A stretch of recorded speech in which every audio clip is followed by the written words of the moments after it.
নয় জীবনের মানে প্রকৃতির ছোঁয়া লাগে প্রাণে প্রাণে, যেখানে মানুষ পাশে থাকে সুখে দুঃখে সহানুভূতির ঠিকানে। আমার সামনে উপস্থিত আছেন সম্মানিত বিচারক মন্ডলী, মানে মডারেটর, সকলে আমার প্রতিপক্ষ দলের প্রিয় শ্রোতা মন্ডলী, সবাইকে আমার পক্ষ থেকে আন্তরিক শুভেচ্ছা ও সালাম। আসসালামু আলাইকুম। ধন্যবাদ মানে মডারেটর আমাদের আমার বক্তব্যের সুযোগ করে দেওয়ার জন্য। আমাদের বিতর্কের বিষয় শহরের জীবনের চেয়ে গ্রামের জীবন সেরা। আমিও আমার দল এ বিষয়ের পক্ষে অবস্থান করছি। বাংলাদেশ স্বাস্থ্য অধিদপ্তরের এক জরিপ অনুযায়ী শহরের নিম্ন আয়ের প্রায় 45% মানুষ প্রয়োজনীয় চিকিৎসা নিতে পারে না শুধুমাত্র খরচের কারণে। অন্যদিকে গ্রামে অনেকেই প্রাথমিক চিকিৎসা পান ইউনিয়ন স্বাস্থ্য কেন্দ্রে বিনা খরচে। আপনারা হয়তো বলবেন শহরে চিকিৎসার সুযোগ সুবিধা রয়েছে, কিন্তু প্রশ্ন হলো সেই চিকিৎসা কি সত্যি সবার নাগালে থাকে? শহরের 35% তরুণ বিষণ্ণতায় ভুগছে, আর গ্রামে এর হার মাত্র 12%। শহরে আধুনিক শিক্ষা ব্যবস্থা নিয়ে আপনারা গর্ব করেন, কিন্তু সেখানে শিশুরা প্রাকৃতিক পরিবেশ থেকে বিচ্ছিন্ন হয়ে বড় হয়, তাহলে তাদের মানসিক বিকাশ কি সুষম হবে? অনন্ত চরাচরে মানুষের যাত্রা শুরু হয়েছিল প্রাকৃতিক এক নিবিড় সম্পর্কের সাথে যুক্ত হয়ে। গুহাবাসী প্রকৃতিশালী মানুষ ধীরে ধীরে আত্মরক্ষা ও স্বচ্ছন্দ জীবন বিকাশের প্রয়োজনে গড়ে তুলেছে সমাজ ব্যবস্থা তথা গ্রাম। আরো বলতে গেলে বলা যায় অনেক বিখ্যাত কবি আছেন যারা গ্রামে জন্মগ্রহণ করেন। উদাহরণ হিসেবে বলা যায় যে রুকেয়া, সাধু সেন, ঈশ্বরচন্দ্র বিদ্যাসাগর ও শরৎচন্দ্র চট্টোপাধ্যায় সহ আরো অনেকে।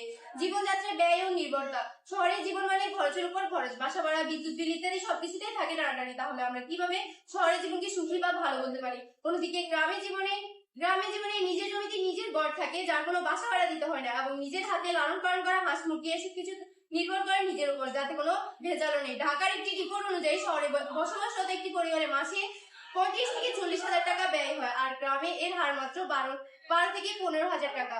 স্বাস্থ্য ও মানসিক শান্তি। বিশ্ব স্বাস্থ্য সংস্থা WHO এর একটি জরিপে দেখা গেছে শহরের মানুষের মধ্যে মানসিক চাপ, অবসাদ ও নির্ভরতার হার গ্রামবাসীদের তুলনায় 4 গুণ বেশি। গ্রামে গাছপালা, খোলা বাতাস, পাখির ডাক এসব প্রকৃতির উপাদান শুধু শরীর নয় মনকেও শান্ত রাখে। এক গবেষণায় দেখা গেছে দিনে অন্তত 30 মিনিট গ্রামীণ প্রকৃতিতে থাকলে স্ট্রেস হরমোন কর্টিসল 21% কমে যায়। সমাজ ব্যবস্থায় মানবিকতা। গ্রামে আছে আত্মীয়তা, প্রতিবেশিতা আর সহযোগিতার বন্ধন। কেউ কষ্ট করলে পাশে দাঁড়ায় সবাই। আর শহরে পাশের ফ্ল্যাটে কেউ মারা গেলেও কেউ জানে না। গ্রামে মানুষ মানুষে বাঁচে, শহরে মানুষ মেশিনে বাঁচে। শহরে যখন মানুষের স্বাস্থ্যই ভালো না থাকে, গরিব মানুষ কম খরচে চিকিৎসায় না পায়, তাহলে শহরে আধুনিকতা দিয়ে কি করবে তারা? এবার আমি আমার প্রতিপক্ষ দলের কাছে আরো দুটি প্রশ্ন করছি যে যান্ত্রিক ও একাকী শহরে বড় হয়ে ওঠা শিশুরা নৈতিক মূল্যবোধ শিখছে।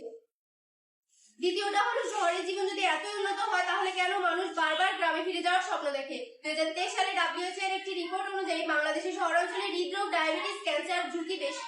এর প্রধান কারণ হচ্ছে খাদ্যাভ্যাস। যেখানে স্বাস্থ্যই নেই সেখানে কি উন্নয়ন হবে? শহরে দূষণজনিত রোগে প্রতি বছর লাখ মানুষ আক্রান্ত হয়। একটি শিশু যদি পরিষ্কার বাতাস না পায় তবে সেই শহর কেমন জীবন দিচ্ছে তাকে? সুস্থতা, শান্তি ও সাম্প্রতিক গবেষণার প্রেক্ষিতে গ্রামীণ জীবন কেবল ভালোই নয়, সত্যিকারের মানবিক জীবন। আমি আপনার কাছে 20 সেকেন্ড চেয়ে নিচ্ছি। মডারেটর, অবশেষে বলা যায় যে শহরের জীবন চকমকি কিন্তু ভিতরটা পাকা, গ্রামের জীবন সাদামাটা কিন্তু ভিতরটা ভরা। জীবন শুধু অর্থ আর সুযোগ নয়, জীবন মানে শান্তি, জীবন মানে সম্পর্ক, এবং জীবন মানে প্রাকৃতিক সৌন্দর্য। সুতরাং শহরের জীবনে সেই গ্রামের জীবন নিঃসন্দেহে শ্রেষ্ঠ। ধন্যবাদ মডারেটর।